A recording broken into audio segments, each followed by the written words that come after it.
Hello friends, आप सभी का स्वागत है। चलिए आज की क्लासेस को स्टार्ट करते हैं। पहला क्वेश्चन है, a register that keeps tracks of the next instruction is called.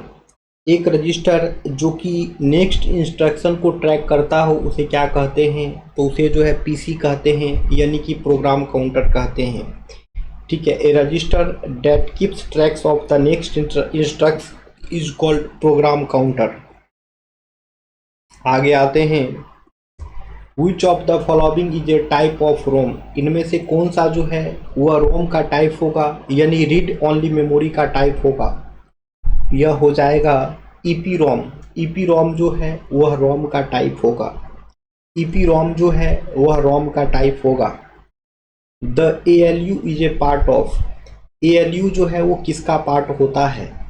तो यह जो है यह हो जाएगा सीपीयू, यानी एक एएलयू जो है वह सीपीयू का पार्ट होता है।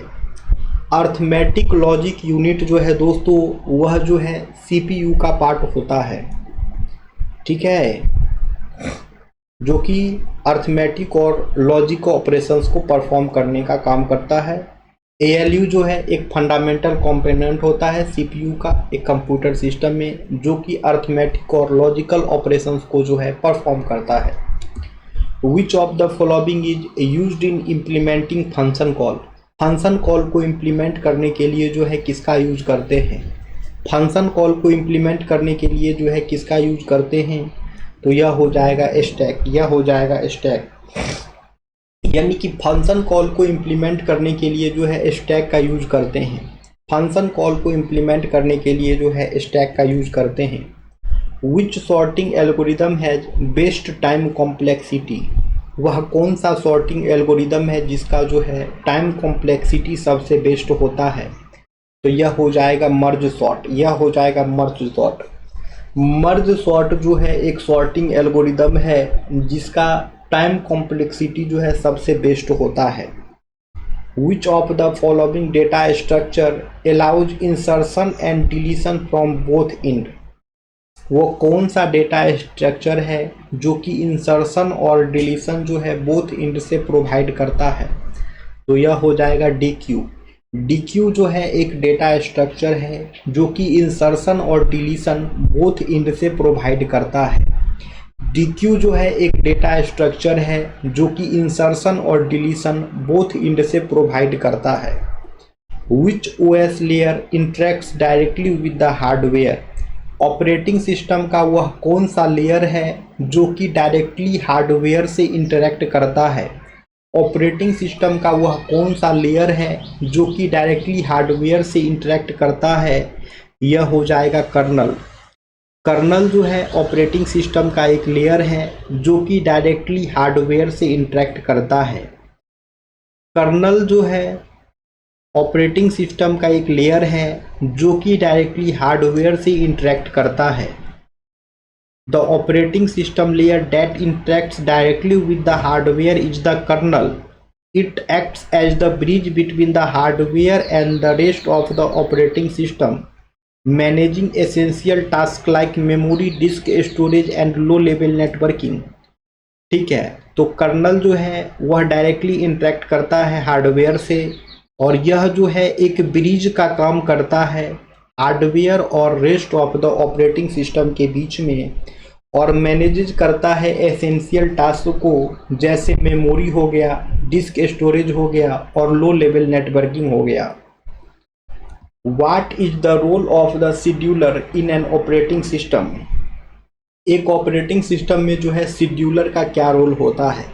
एक ऑपरेटिंग सिस्टम में जो है शेड्यूलर का क्या रोल होता है? तो यह हो जाएगा मैनेज प्रोसेस। यह हो जाएगा मैनेज प्रोसेस।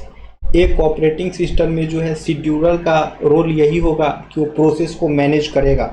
एक ऑपरेटिंग सिस्टम में जो है दोस्तों शेड्यूलर का रोल यही होगा कि वो प्रोसेस को मैनेज करेगा। Virtual memory is. Virtual memory क्या होता है? तो यह हो जाएगा part of the hard disk used as RAM. Part of the hard disk used as RAM, यानी कि हार्ड डिस्क का वो पार्ट जो रैम की तरह यूज हो रहा हो, इसे ही जो है वर्चुअल मेमोरी कहते हैं। हार्ड डिस्क का वो पार्ट जो रैम की तरह यूज हो रहा हो उसे ही जो है वर्चुअल मेमोरी कहते हैं। वर्चुअल मेमोरी जो है एक मेमोरी मैनेजमेंट का तकनीक है जो कि एक इल्यूजन प्रोवाइड करता है लार्जर मेन मेमोरी का than is physically available. It allows a computer to run programs larger than the physical RAM by temporarily storing parts of them on the hard drive. This creates the effect of seemingly unlimited memory। कहने का मतलब यही हो गया कि virtual memory जो है एक इल्यूजन प्रोवाइड करता है लार्जर मेन मेमोरी का than it is physical available. Which of the following is an example of dynamic polymorphism? इनमें से कौन सा जो है डायनेमिक पॉलीमॉर्फिज्म का एग्जाम्पल है? तो यह हो जाएगा मेथड ओवरराइडिंग। मेथड ओवरराइडिंग जो है डायनेमिक पॉलीमॉर्फिज्म का एक एग्जाम्पल है। मेथड ओवरराइडिंग जो है डायनेमिक पॉलीमॉर्फिज्म का एक एग्जाम्पल है। डायनेमिक पॉलीमॉर्फिज्म को ही जो है रन टाइम पॉलीमॉर्फिज्म के भी नाम से जानते हैं। ठीक है, a method it allows a method call to be resolved at runtime rather than compile time. Data hiding in OOP is achieved through object oriented programming में डेटा हाइडिंग कैसे अचीव होता है? तो यह हो जाएगा private member. Data hiding in object oriented programming is achieved through private member. Data hiding in object oriented programming is achieved through private member. Which function is automatically called when an object is created? जब भी एक object को create किया जाता है तो कौन सा फंक्शन जो है ऑटोमेटिकली कॉल्ड हो जाता है? Which function is automatically called? कौन सा फंक्शन जो है ऑटोमेटिकली कॉल्ड हो जाता है जब भी एक ऑब्जेक्ट को क्रिएट किया जाता है? तो यह हो जाएगा कंस्ट्रक्शन, यह हो जाएगा कंस्ट्रक्टर। ठीक है, यह हो जाएगा constructor. A constructor is automatically called when an object is created। जैसे ही एक ऑब्जेक्ट को क्रिएट करेंगे तो कंस्ट्रक्टर ऑटोमेटिकली कॉल्ड हो जाएगा। जैसे ही एक ऑब्जेक्ट को क्रिएट करेंगे तो कंस्ट्रक्टर जो है ऑटोमेटिकली कॉल्ड हो जाएगा। Which of these ensures data integrity in DBMS? Which of these ensures data integrity in DBMS? इनमें से कौन सा जो है DBMS में डेटा इंटीग्रिटी को इंश्योर करेगा? तो यह हो जाएगा keys and constraint. Keys and constraint जो है डेटा इंटीग्रिटी को इंश्योर करेगा DBMS में। Which of these is not a valid SQL keyword? इनमें से कौन सा जो है एक वैलिड SQL कीवर्ड नहीं होगा? तो यह हो जाएगा चूज। चूज जो है दोस्तों यह एक वैलिड SQL कीवर्ड नहीं होगा। एक कैंडिडेट की क्या होता है? A field that can qualify as a primary key. A field that can qualify as a primary key, वह की जो प्राइमरी की के तरह क्वालिफाई हो सकता है उसे ही जो है कैंडिडेट की कहते हैं। Which protocol uses port number 80? वह कौन सा प्रोटोकॉल है जो कि पोर्ट नंबर 80 का यूज करता है? तो यह हो जाएगा HTTP। यह हो जाएगा HTTP। HTTP जो है एक प्रोटोकॉल है जो कि पोर्ट नंबर 80 को यूज करता है। HTTP का फुल फॉर्म जो है हाइपर टेक्स्ट ट्रांसफर प्रोटोकॉल होता है। Which device filter and forwards packet between LAN segment? Which device filters and forwards packet between LAN segment? वह कौन सा डिवाइस है जो कि फिल्टर करता है पैकेट को और फॉरवर्ड करता है LAN सेगमेंट के बीच में? तो यह हो जाएगा switch. Switch is a device which filters and forwards packet between LAN segments. Which topology connects all devices to a central hub? वह कौन सा टोपोलॉजी है जो कि जितने भी डिवाइस होते हैं सबको सेंट्रल हब से कनेक्ट करने का काम करता है? तो यह जो है स्टार टोपोलॉजी हो जाएगा। Star topology connects all devices to a central hub. Star topology जो है जितने भी डिवाइसेज होते हैं उसको सेंट्रल हब से कनेक्ट करने का काम करता है। The network topology that connects all devices to a central hub is called a star topology. In this setup, every device in the network connects directly to a central hub like a hub or a switch which manages communication between them. Network topology में जो है जितने भी devices होते हैं एक central hub से connected होते हैं जिसे स्टार टोपोलॉजी कहा जाता है।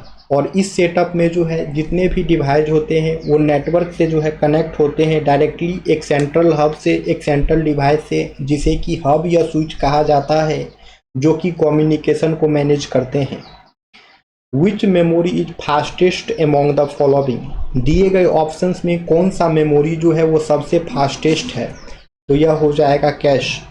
दिए गए ऑप्शंस में जो है कैश मेमोरी जो है सबसे फास्टेस्ट होगा। दिए गए ऑप्शंस में जो है कैश मेमोरी जो है वह सबसे फास्टेस्ट होगा। कैश मेमोरी जो है एक स्मॉल हाई स्पीड मेमोरी होता है जो कि एक बफर के रूप में काम करता है सीपीयू और मेन मेमोरी के बीच में। Which bus is used to carry data between CPU and memory? वो कौन सा बस है जो कि डेटा को कैरी करने का काम करता है सीपीयू और मेमोरी के बीच में, तो यह हो जाएगा data bus. Data bus is use to carry data between CPU and memory. Data bus जो है डेटा को कैरी करने का काम करता है सीपीयू और मेमोरी के बीच में। Which register is used to store the address of a memory to be accessed? Which register is used to store the address of memory to be accessed? वह कौन सा रजिस्टर है जो कि स्टोर करता है एड्रेस ऑफ द मेमोरी जो कि अब एक्सेस होने वाला है, तो यह हो जाएगा memory address register. Memory address register is use to store the address of memory to be accessed. Which data structure is used for depth first traversal of a graph? If graph के depth first traversal के लिए कौन से data structure का use किया जाता है, तो यह हो जाएगा stack. Stack data structure is use for DFS traversal of a graph. What is the maximum number of children a binary tree node can have? एक बाइनरी ट्री नोड के पास जो है कितने मैक्सिमम नंबर ऑफ चिल्ड्रन हो सकते हैं? एक binary tree के पास जो है एक बाइनरी ट्री नोड के पास जो है कितने मैक्सिमम नंबर ऑफ चिल्ड्रन हो सकते हैं, तो यह हो जाएगा 2। यह हो जाएगा 2, यानी कि एक बाइनरी ट्री नोड के पास जो है मैक्सिमम 2 चिल्ड्रन हो सकते हैं, जिसे कि लेफ्ट चाइल्ड और राइट चाइल्ड के रूप में रेफर किया जाता है। In a max heap the parent node is, max heap में पेरेंट नोड क्या होगा? यह हो जाएगा greater than its children. Maximum heap में जो है पेरेंट नोड जो है उसके चिल्ड्रन से ग्रेटर होगा। मैक्स हीप में जो है पेरेंट नोड जो है उसके चिल्ड्रन से ग्रेटर होगा। Which of the following is used to manage multiple programs at the same time? Same time पर मल्टीपल प्रोग्राम को मैनेज करने के लिए किसका यूज किया जाता है? सेम टाइम पर मल्टीपल प्रोग्राम को मैनेज करने के लिए किसका यूज किया जाता है, तो यह जो है यह हो जाएगा multitasking OS. Multitasking OS is use to manage multiple programs at the same time. Multitasking OS is used to manage multiple programs at the same time. The method of loading a process into memory only when it is needed is called.